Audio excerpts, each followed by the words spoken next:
Welcome to a new wave of entrepreneurship. I'm Scott Sturt, founder and CEO of Venture for Canada, and your host.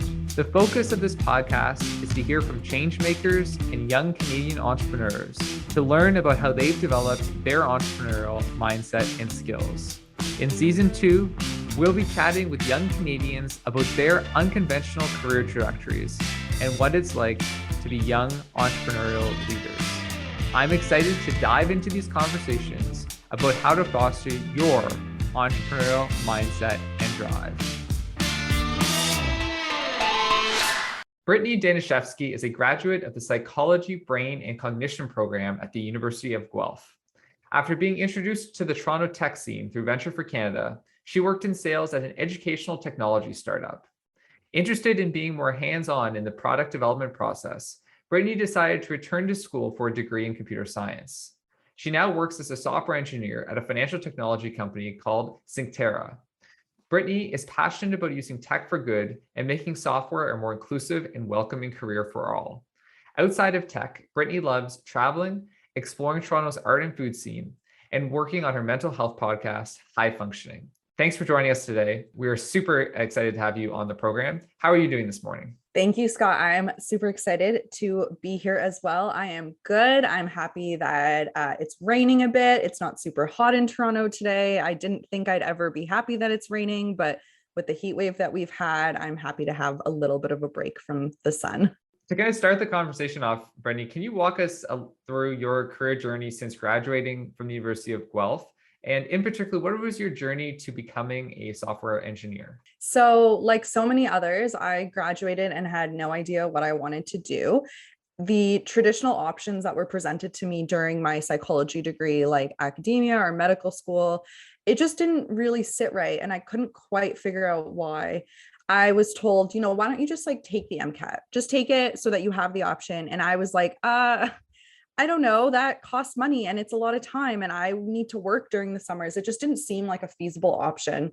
So I decided that after my degree, I would take some time to figure it out and decide what I wanted to do next. And I happened to be introduced to Venture for Canada by Jeanette Stock, who's a lovely 2015 fellow.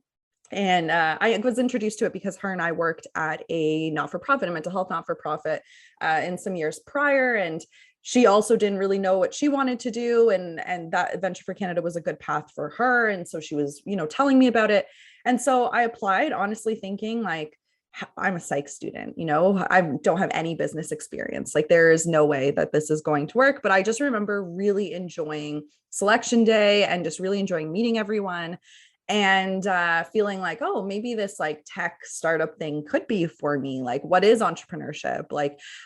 Starting to go down that path. And I remember when you called me, Scott, to tell me that I got in. I don't know if that's still the process, but that's what it was back then.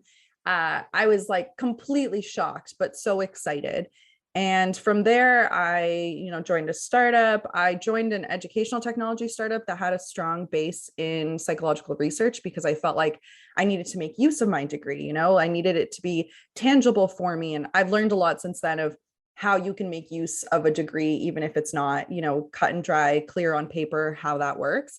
But at the time I felt well, I did the psych degree, I need to make it useful. So obviously working at a company that does a lot of psychological research, that seems to fit. But the company wasn't the right fit for me. And sales was definitely not the right fit for me, even though I'm extroverted and everyone thought it would be the right fit. And from there, I was starting to peak a bit more. It was a 20-person company. So it was pretty clear to see, what the different roles were, what the different product roles were. And I would peek a bit at what the developers were doing. And I had some interest in it. I took a computer science course in my first year of my psych degree and I loved it, but I was scared to pursue it more. And there's so many stigmas and stereotypes. And eventually I left the ed tech space and kind of felt like I was hitting rock bottom. I really didn't know what I wanted to do and decided, what, I've kind of whispered about computer science for a long time. I've been around it. I've been scared of it. Why don't I just do it? I applied to the program at York. I was scared and nervous. And then I think it was January 2019, I started and I very much hated the program. I will be honest about it. Going back to school was very, very, very hard for me. but I loved what I was learning and I loved the potential that it presented to me. And all of a sudden, it just kind of felt like, I like to say every job is repetitive in some way. You have to choose what repetition works for you. And sales repetition did not work for me, but coding every day, for whatever reason, right now it does. And that's kind of that introduction to it was really exciting for me. And eventually I got hired at a startup, and now this is my second startup as a software engineer. And I'm just really loving the opportunity and potential that comes with being a software engineer. And that's been my journey. It's been fascinating to see your kind of career progression to date. And I think it is an example of kind of a non-linear career path. And that's something that we talk a lot about on this podcast. One topic I'm interested in exploring is your journey in particular to becoming a software engineer. If you could go back in time, would you have still made the decision to go to York to pursue the software engineering undergraduate degree, or would you have just done a coding bootcamp? I think I would have done a coding bootcamp. When I was deciding on whether to go back to school, the stigma around boot camps, I think it exists a bit. People don't see it as legitimate as going back to school. Now that I've worked in the industry, I see that that's entirely not the case. It is a almost discriminatory stigma, because what happens is the graduates from boot camps are more often than not a much more diverse cohort than the graduates from university programs. And by creating this idea that they are lesser than is just completely diminishing their potential and what they can provide to the workplace. I really think software is a field that's constantly changing. School, boot camps, whatever it might be, they're not going to fully capture everything you need to know. And so really what it is it's a career of self-learning, understanding how to keep your skills sharp. And yeah, I think if I was to go back and I could kind of talk myself out of the stigma of, oh no, I have to go back to school and I have to get this degree and I have to do this check mark. I didn't even get the degree. I haven't finished the courses. I ended up getting hired. And even though my mom keeps saying it's time to go back and finish those courses, I don't see the reason for it. What is approximately the cost of a 4-year software engineering or computer science degree at York versus a traditional boot camp program? They're actually probably pretty similar. I think my tuition was about $5,000 a semester. And I had a BSc already, so all my electives transferred. So I only had about 2 years, maybe 4 or 5 semesters to do. So maybe 25 grand total. Whereas a boot camp is probably about 16 to 20 grand for 4 months. The difference to me was that I could get a lot more government funding to cover my university. Going back to traditional academia, government funding is now moving more towards covering boot camps, but that wasn't the case at the time. Boot camps are changing very quickly. And even just 2 or 3 years ago, it was a lot harder to come across funding for a boot camp. I agree. And there's been huge changes. A lot of the coding boot camps just in the last 2 or 3 years have become registered career colleges in Ontario, meaning that they don't have quite the same access as universities to financial aid, but a lot more options are available for students than before they were at career colleges. Going to another part of your education is you studied psychology, which actually a fairly large number of Venture for Canada fellows did. In what ways did studying psychology influence your career path? And in what ways do you use some of the things you learned from your psych degree in your work today? In what ways do I not, I think is the better question. Psychology is the study of behavior and people, and being able to have an understanding of a very basic understanding still of why people do the things that they do is so helpful to me as a person as well. I'm a very anxious person, and having that understanding of, we're not just motivated by our conscious thoughts, like we're motivated by so many things that we're unaware of. It allows me to give a lot of grace to situations and people and things that sometimes maybe don't, rub me the right way. And also on the other side of it, it allows me to give grace to myself because I can understand so much more of my own psyche and my own experiences and my own mental health. And when I have a flare up in my anxiety or anything like that, my psych degree and my psych understanding allows me to kind of break it down a bit more. And as much as I'm an anxious person, I also just default to being a very logical person. And a lot of times logic just does not work when you're talking about mental illness and mental health. So being able to use my education to kind of give myself a little bit of softness and a little bit of logic has been really helpful.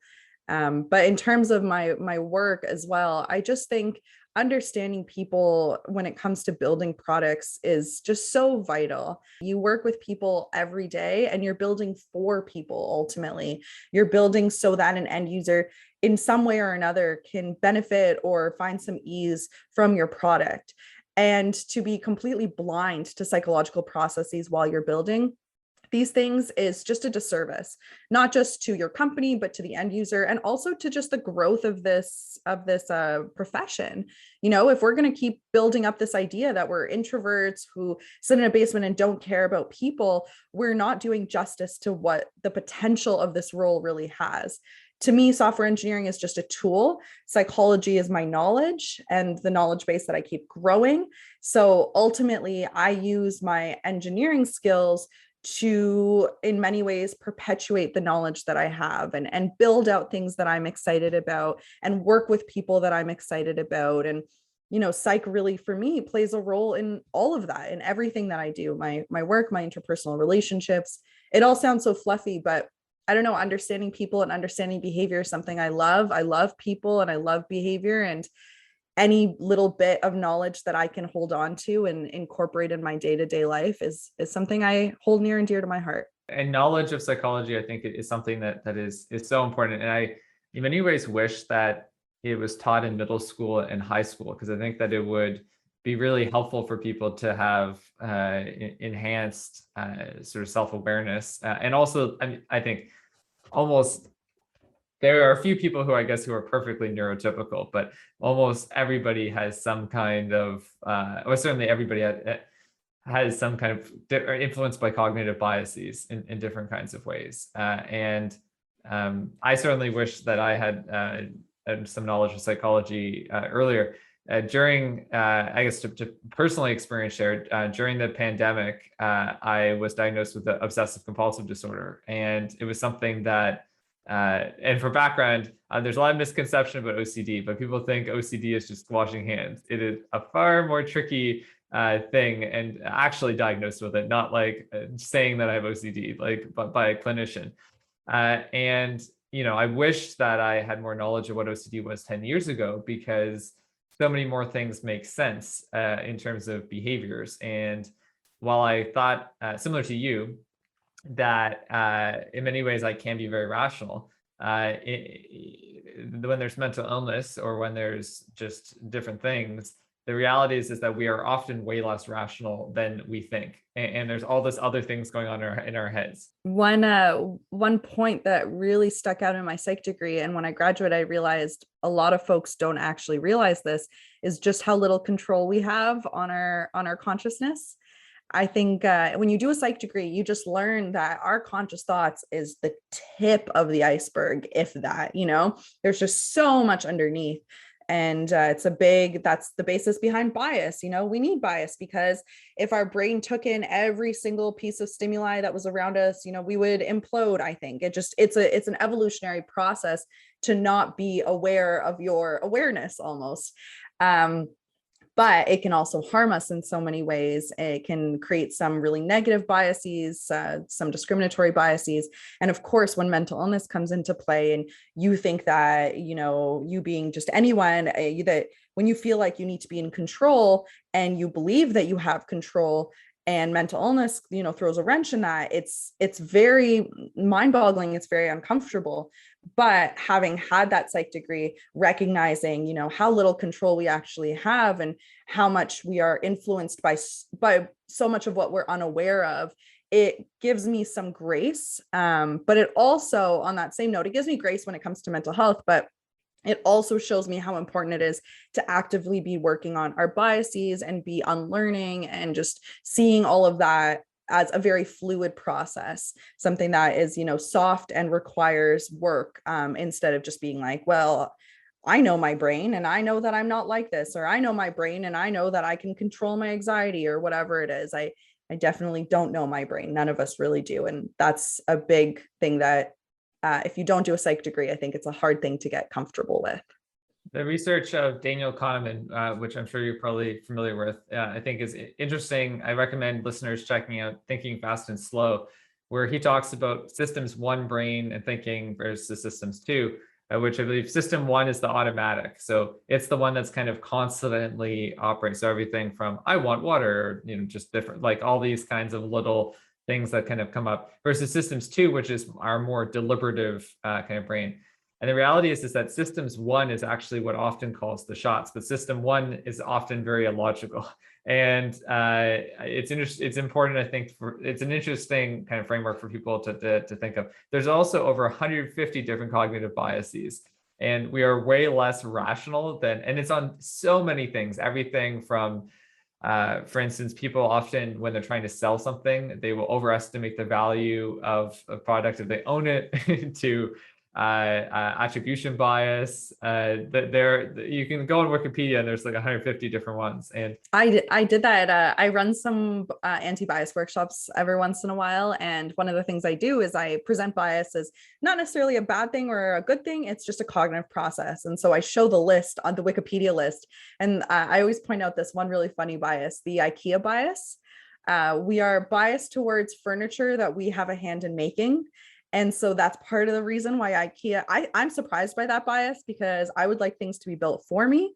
But at the same time, this is a studied thing. People study a bias that has to do with furniture and IKEA, and they've named it the IKEA bias. And so when folks are like, oh, I don't have biases or anything like that, I'm like, just do that. Like, just go look at that Wikipedia page. Like, there are so many cognitive biases, and they exist for many reasons. Evolution, made this for a reason, but we can't be blind to the fact that they very much influence our day-to-day life, whether we want them to or not. Agreed. And it is really important for people to check that out, because I think there's a lot of people, even people who can be rational a lot of the time, that it's important to recognize we are all biased. And I love the IKEA one. I'm the same. I don't subscribe to. I would, when I've ordered IKEA in the past, I pay the additional fee for the for setup.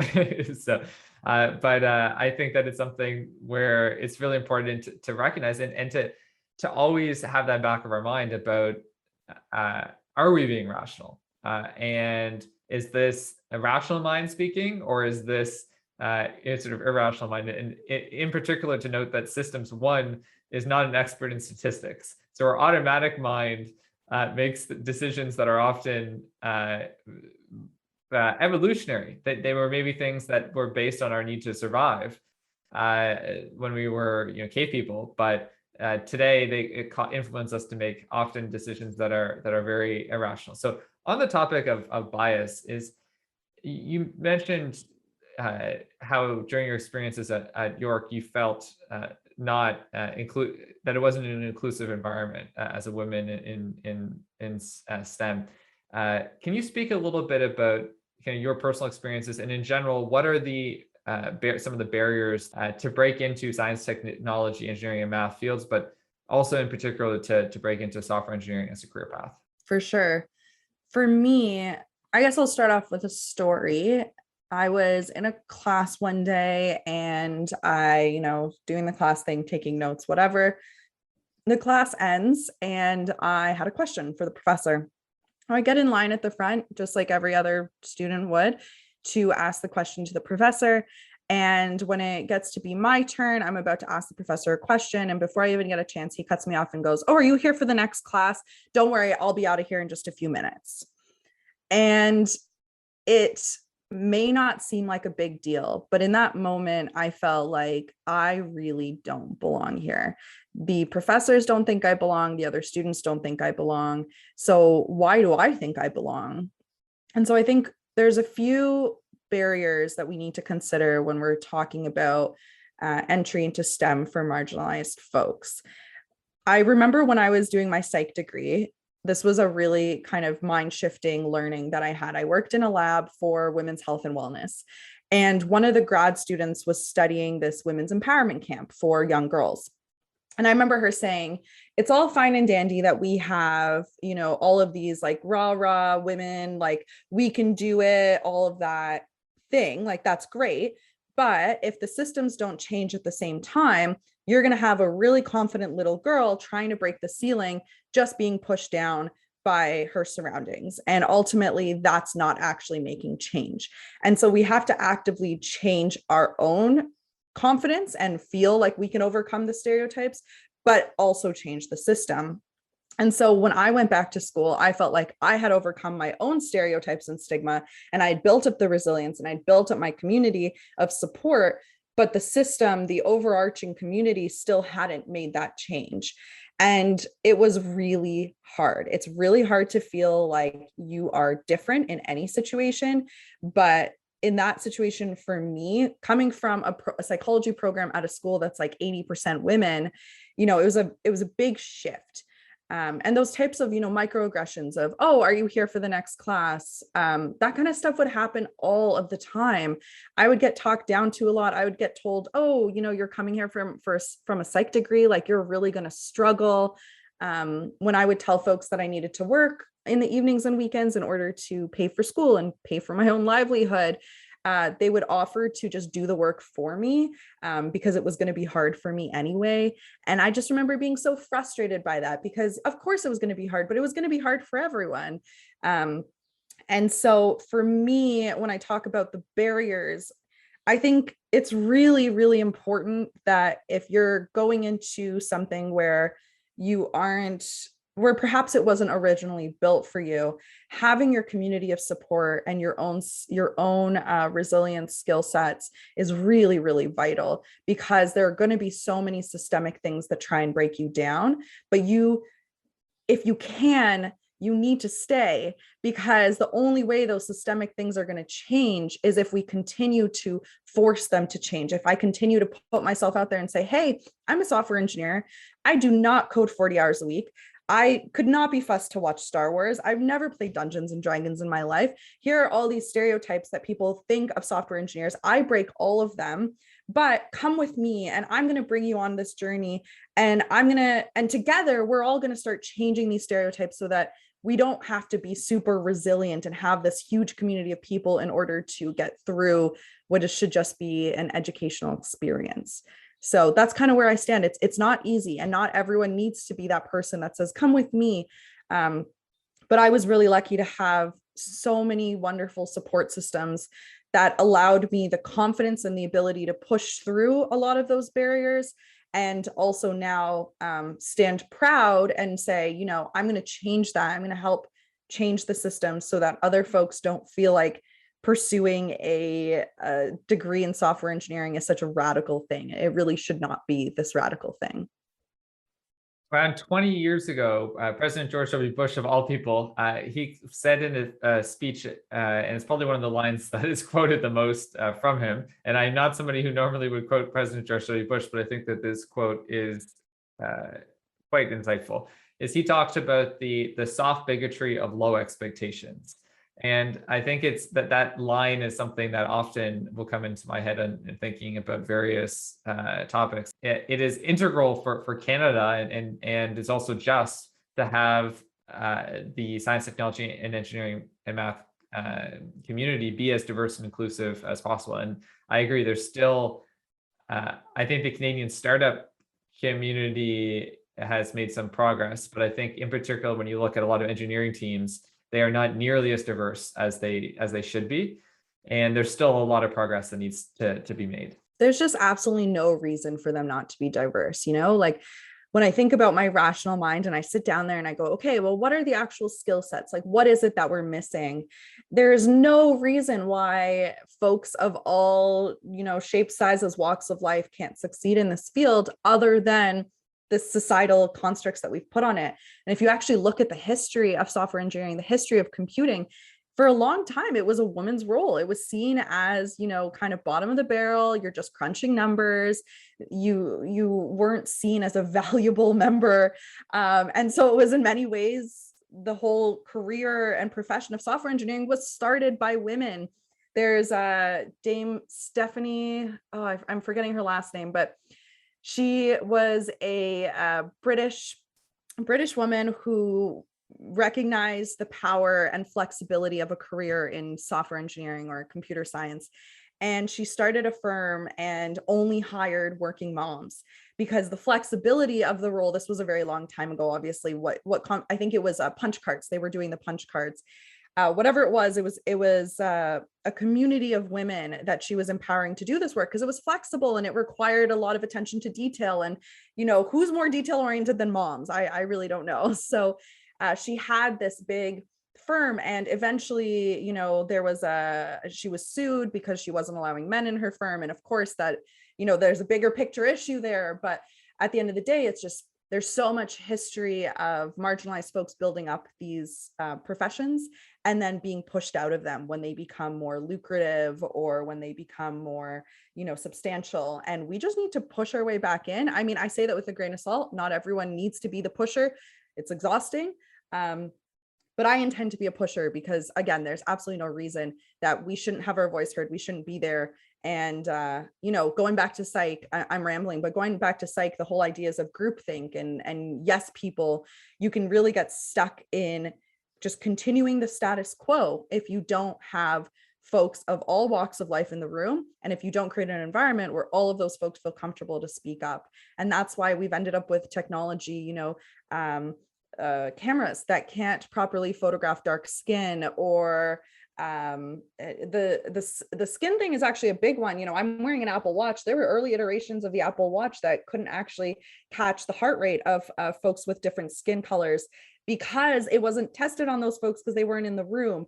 And so when we think about that, we think about all the faux pas. It's like, no, this doesn't make any rational sense. Let's change this because our society is diverse and we're building, again, like I was saying earlier, we're building for people and people are diverse. So we need to be diverse builders as well. Absolutely. And I think that it's in the building of technologies and new innovative products, it's absolutely essential, and in particular in conversations around artificial intelligence as well, that artificial intelligence doesn't become biased and doesn't carry human biases, especially the people designing AI products themselves have biases or aren't representative of the world's diversity. Oh, I was just going to say, on the topic of being rational, I think people assume computers are super rational, which in many ways they are. And so we then bring that to AI and we go, oh, well, it's a computer that's spitting out this information, so it must be super rational. But like you said, we feed the data. And if our data is biased because humans are inevitably biased, then what the AI will spit out will also be inevitably biased. And we've had this weird blind trust in AI for the last, few years. And then we go back into the data and we go, oh, wait a minute, there's something up here. There's an example, I think, in the States, they use a triage software in hospitals, and it's based on an artificial intelligence algorithm, a set of machine learning data that was set around who needs to be prioritized in the emergency room. And, this data was wildly biased. The data that was sent, that was fed to this algorithm to build out this triaging system in hospitals, but no one had taken the time to actually look at the bias and analyze it. And so after the triage system had been used for some years, then someone had, I'm probably butchering this research, but someone had gone in and looked at the data and recognized that, folks of color, particularly women of color, Black women, were constantly being told that they could wait when they were dealing with some very, very intense health issues. And white women with the same health issues were prioritized throughout the triage process almost immediately, whereas Black women were told to wait. And this was obviously had some very, very negative and extreme health impacts. And so recognizing that our AI is not rational, it is a product of us, is very important when we are moving into that AI space. Agreed. And I think that there's a lot of concerns that are very valid around artificial intelligence and the extent to which artificial intelligence will just reify existing discriminatory practices that exist in our world. On the topic of marginalized people, one of the things that is often described, no marginalized people talk about as a kind of a barrier that they face is imposter syndrome. Although imposter syndrome certainly exists, everybody can have imposter syndrome. But you've spoken and written on this topic in the past, Brittany. So can you first describe what is imposter syndrome for our listeners who might not know what it is?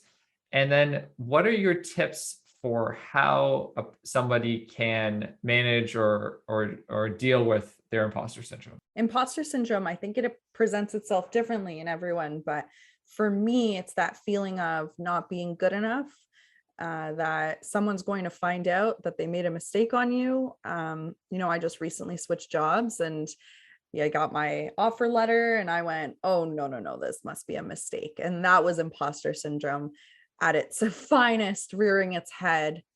And a lot of the times for me, it presents itself in some pretty intense, anxious feelings. The problem with that is you get imposter syndrome, or at least for me, I let's say I wake up in the morning and it's a heavy imposter syndrome day. I feel like there's a piece of code in front of me, there's an assignment in front of me, and there's just no way. I can't even remember or think of where to start. It feels way too big, way too heavy. How did I even end up here? And then I get anxious as a result. But the anxiety is not a solution to imposter syndrome. In fact, it kind of does the opposite, where suddenly I'm spiraling.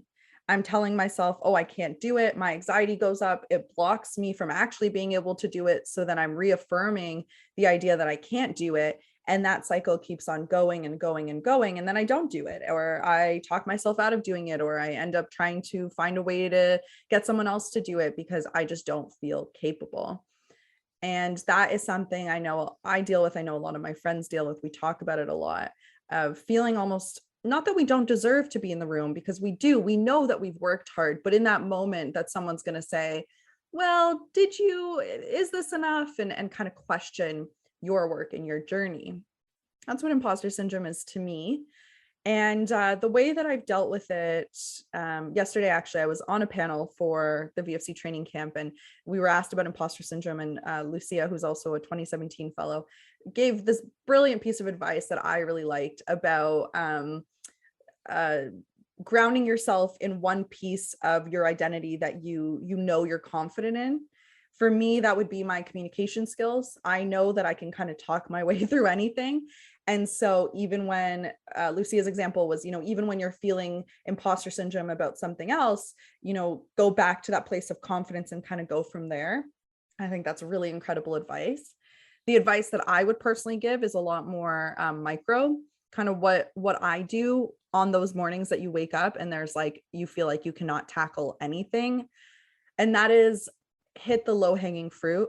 So for me, what that looks like is if I've written a bunch of code and there's tests that are failing, and I know that some of the tests are failing. For context, when you write code, you should always write tests as well. That's how you maintain these really huge systems without needing a lot of, human testers to be going in and making sure everything's working. That's how you can get a lot of different people working on the same piece of code. So sometimes tests fail because you just forgot a semicolon. And that's such a low hanging fruit. It's an easy one to kind of cross off the list. So when I wake up in the morning and I'm struggling with my imposter syndrome, I start off with like the lowest hanging fruit just to get on the board, get something on the board. And usually if I kind of go down that path of, taking some deep breaths, taking it slow, maybe going on a walk first, coming back to my computer and starting with the easiest thing that I can do, usually that will kind of spiral me into being more productive and recognizing that I can do it and kind of breaking it up piece by piece and tackling each piece on its own. But I will say sometimes that doesn't work. Sometimes I just need the day. I need the day to almost like feel sorry for myself and let the anxiety take over and sit on the couch and do absolutely nothing and, really work on not being angry at myself or down on myself for taking those days. But I think that's something we're getting a lot better at, is that grace and kindness to yourself when you need to take some time. But yeah, some days the imposter syndrome is really bad. And the only way to really tackle it is by doing something completely different, like taking the day off, going on a walk, grabbing a coffee, doing some shopping, whatever it is that's going to get your mind off of it. And remind you that, you're allowed to have days like this for sure. And they're not forever. They're just days.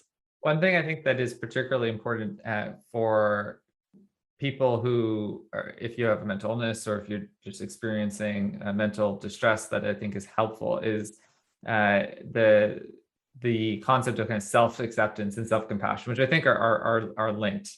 I think one is that recognition of self-acceptance of that everybody is flawed, in the sense that no one is perfect. Everybody goes through stuff.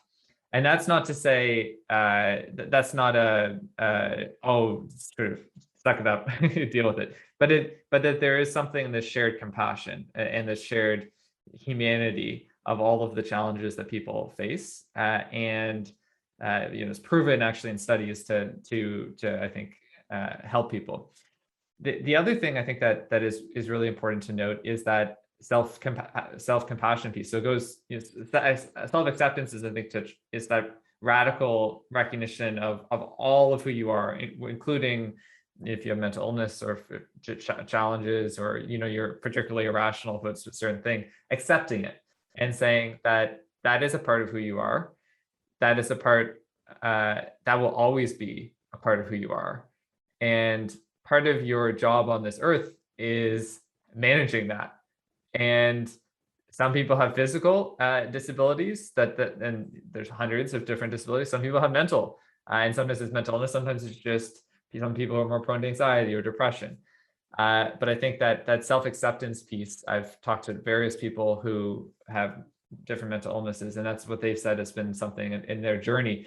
And I think particularly, I'm speaking my own experience of being diagnosed with OCD, the first part that was so hard was that actually acceptance, which I by the way, I think is still ongoing. But I think if you don't accept yourself, to quote RuPaul, if you don't love yourself, how the hell are you going to love somebody else? Exactly. I couldn't agree more. I think if there's one thing the pandemic really taught me is how to have grace with myself. I think when you have high achieving people, grace with yourself is one of the hardest things to build up, but it is so incredibly important, because the more angry you are with yourself and the less acceptance you give to yourself, the more blockers you're putting in your way, is what I've learned. I didn't always see it that way. I used to see it as, well, if I don't do this thing and if I don't perform this perfectly, then, I'm bad at it and I need to force my way through, that brute force approach. And it really burnt me out. It made me feel like crap. And I know a lot of folks could probably relate to that. But this like radical self-acceptance, I love that. I think for me, my journey of accepting, my brain and my experiences, it's definitely still ongoing. There was a point in time where I would go to therapy, and even though I was a mental health advocate and would work in all of these volunteer spaces for mental health advocacy and education, I would still lie to my roommates about where I was going when I was going to therapy. Like, this is not a reflection on my roommates at all. They were incredible. I'm still really good friends with them. They're incredible women. It was on me. I could not accept the fact that I needed to go to therapy.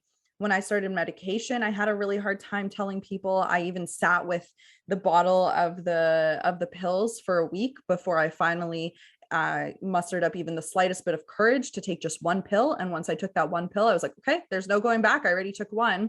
So that radical self-acceptance, I mean, it is just monumental, the impact it can have when you just have grace with yourself. And for me, during the pandemic, my mental health plummeted. I was not the version of myself that I'm so used to. I was unproductive. I was what I would say is quite lazy. I was eating a lot more. I was not working out, just all these things that I've never really associated with my personality before, but it's what I needed to survive. And I just became so, ruthlessly accepting of what I needed for myself at that point. I was so much kinder to myself. I recognized that it was just like a phase of life that I needed to move through. And so what, that I was just working 9 to 5 and then laying on the couch the whole evening, that was what I needed at that point. And it brought me to the point of where I'm at now, where I just joined this hyper growth startup. If I had been asked to join it, or if I had been pitched this idea of leaving a more slower paced startup to hypergrowth 6 months ago, I wouldn't have been able to do it. I was not in the place where I could do it. I needed to be kind to myself and recognize that I needed to move through that phase of just really poor mental health. I mean, so many of us, I'm sure, can probably relate to that during the pandemic. And then that kindness that I gave to myself allowed me to move through that phase. And now slowly I feel like I'm getting my motivation back. I'm getting my excitement for life and work back. And it had been missing and I missed it, but I wasn't angry at myself for missing it. And that was something that was so new to me, but honestly, so vital. I think it really, really made a difference in how I lived through this lockdown, just by being so, radically kind to myself and my brain.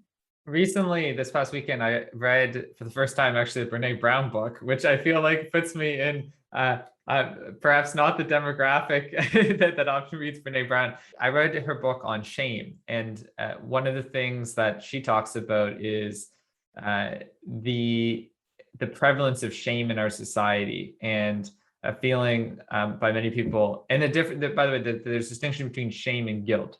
Shame is feeling someone saying, I am broken, versus guilty is feeling, guilt's actually not a bad thing. Guilt is feeling, in some cases it's misplaced, but it's doing something bad and then feeling bad about it. Although there's guilt that can be irrational. But I think it's interesting around shame because I think that a lot of times when people are going through mental health challenges in particular, there's a lot of this shame that people have, or this feeling of brokenness, and that this is kind of prevalent across kind of cultures. And I think that what's so important is that just radical self-acceptance, and it's only through accepting yourself, everything about yourself, that you can begin to have some compassion for yourself. And that's ultimately, I think that's where it's so important. And I think we're all often our own harshest critics, and it's just important to recognize no one, and this relates to there's a piece I wrote a few months ago about toxic perfectionism, and it is so important that we move from being a perfectionist society, which is so much of what shame is, because often in the time we have shame when we don't feel like we're being perfect. And that's so sad, and it causes so much mental anguish. And we really need to move away from this perfectionistic culture. When I first got introduced to tech and startups, I love the space, but every time I spoke to someone who said, oh yeah, I've given up my friend time and my family time, and I've done this, and I work 24 hours a day. And I just remember feeling there's no way that my mental health will allow me to do that. There's just absolutely no way. And I felt a lot of shame about that. I thought, well, I'm this overachiever and I'm this person that, has potential to build something great. But if this is the only way to build it, then I can't succeed here. This is not the place for me. And I think we're changing that. I think we're seeing more and more founders.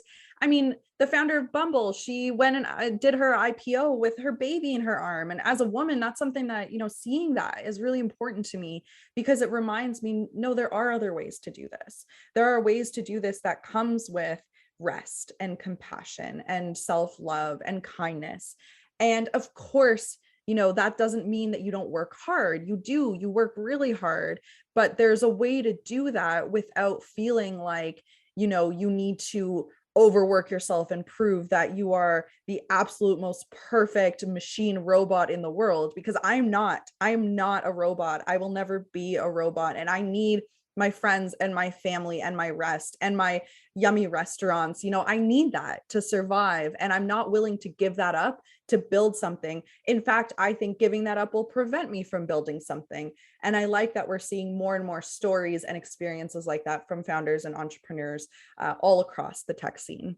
There's definitely been a huge shift. Even on Sunday night, I watched Bo Burnham's Netflix special. Have you watched this? I haven't watched it yet. I'm waiting to be in the right mood to watch it, but I've seen clips and heard some of the songs floating on the internet. Trigger warnings galore on that, particularly if someone is sensitive to viewing content about mental health. But it is a great, very critically acclaimed special. But there's a great song, which you might have seen on TikTok. It's been used a lot. Is the Jeff Bezos song. Anyway, right? We can maybe play it at the end.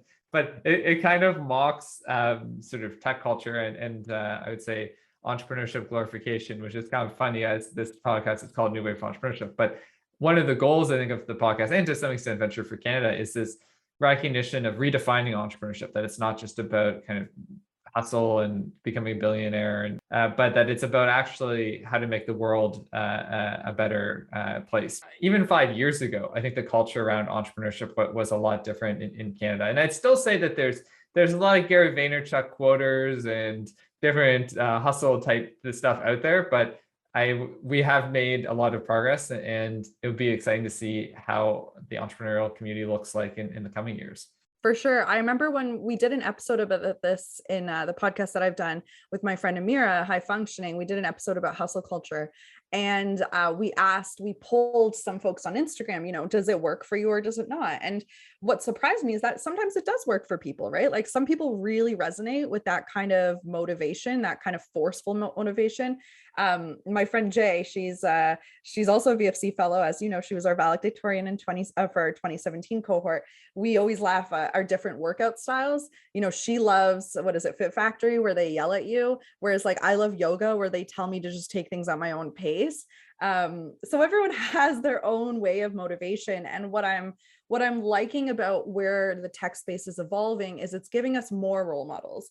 Some people still want the Gary V's and the Tony Robbins and all that, and that's all power to them. I can say with confidence that does not work for me, but I'm finding more and more role models out there that do emulate what I want to build. And then it makes me feel like I can be a role model and continue to emulate just a diverse range of experiences of entrepreneurship and tech. And I will say, like, I completely agree with what VFC is building. And the reason why I've stayed in this field is because of Venture for Canada and the people that I've met, and recognizing that, yes, once upon a time, we wanted to strive towards that Jeff Bezos type of attitude, but then we got into the field and recognized, no, that's not the way we want to do it. But we've had one another to validate that and recognize that, no, we can still do it just in our own way.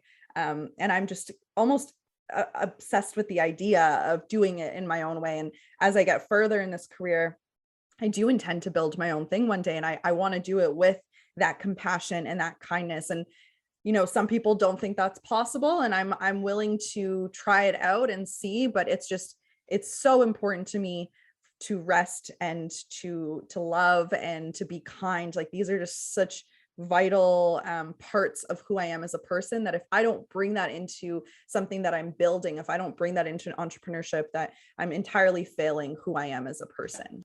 I think that that's just even more motivation for the importance of entrepreneurship, because how do we address or mitigate all of these challenges? It's through entrepreneurial action. And to be an entrepreneur, I think it's not about just creating a unicorn or becoming a billionaire. It's about tackling some of the most real and significant and pressing problems that we face as a society. And it's one of the things that motivates me to do VFC each day, because it's how do we help more people have those skills so that they can tackle some of the biggest challenges that we have out there. And I think mental health is such an important one. So it's been a pleasure chatting with you today, Brittany. We've talked about a lot of different topics, from in particular, a lot about mental health, which I think is awesome, and something that we haven't explored in detail in the podcast to date, but also about the inclusion of marginalized people in the tech sector, and in particular in software engineering and the science, technology, and engineering and math fields. It's been a true pleasure chatting with you today. Thanks so much for coming on the show. That's it for this week's episode of A New Wave of Entrepreneurship. Stay connected with us via our social and our email list. Subscribe to us in your favorite podcast app so that you don't miss our next episode. If you have feedback on today's episode, tweet us at Venture4Canada. That is Venture, the number 4, Canada, or email us at podcast@venture4, that's spelled FOR, Canada.ca. We'd love to hear from you. Thanks for listening. I'm Scott Stewart, and until next time, stay safe, stay motivated, and stay grateful. A New Wave of Entrepreneurship is produced by Juanita Lee Garcia and Latifa Farah. Editing and mixing also done by Latifa Farah. Erica Ormanston is our editorial assistant. Mark Wallach and Premium Beat own the copyright and publishing rights related to the song used in this podcast. The comments and opinions, recommendations, or suggestions expressed on the podcast by the guests are not liable to Venture for Canada and belong solely to each individual. Any information provided, stated by our guests and our host, is independent of Venture for Canada. A New Wave of Entrepreneurship is a Venture for Canada brand, and all content is owned by Venture for Canada. If you'd like to use our content, please reach out to us at podcast@venture4, that's spelled FOR Canada.ca.